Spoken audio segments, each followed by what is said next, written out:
बरं म्हाका जीत भाऊ आनी एक सांग, तुवें मराठीचो इशू ह्या वेळार रेज केलो. सो तुज्या मनान कितें आसा मराठीची, कारण दुसरी राजभाशा जावची अशें तुवें तुजे उमाळे थंय व्यक्त केलें. पळय पयलीं इतलें म्हाका खबर नासलें, नॉलेज म्हणजे नॉलेजूय नासली आनी इतलें हें नासलें. म्हाजे कडेन काही पळय मांद्रे मतदारसंघात जेन्ना हांव ऑफिसान बसता, जेन्ना एक कोण तरी डेलिगेशन येता नाल्यार म्हाजे मतदारसंघ एक संघटना संस्था कोणी येता आनी आपले प्रश्न घेवन येता आनी ते जे म्हणटात ह्यो असो एक्सप्लेन कर, ह्यो विशय असो आहा, ह्यो तुवें मांडूंक जाय, ह्यो आमकां खूब इम्पॉर्टंट आहा आनी म्हाका पडटा. येस हे सारकें.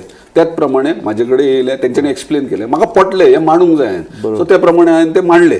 आतां थोड्यांनी बोवाळ घेतलो ते सोडून घाल, पूण म्हाका दिसता कितें आता मराठी भाषा खूप जण म्हणतात मराठी कित्याक कोंकणी. हांवें कोंकणी ना म्हणकूच ना. कोंकणी आमची पहिली भाषा, दुसरी राजभाषा. दुसरी कित्याक म्हणा, धार्मीक आणि व्यावहारिक भाषा ही मराठी आहे. काल आमचो पयर पयशी ऑपोजिशन लिडर तुमचो गोमंतक पेपर मराठीन घेवन असो दाखयता आणि एक दीस पयलीं म्हाका ओपोज करता. म्हणजे हे कन्फ्युजनच म्हाका कळोंक ना. हांव चिंतता आतां हे मराठी हांव चोखमो कडेन पळयता सारकें दिसता की ना.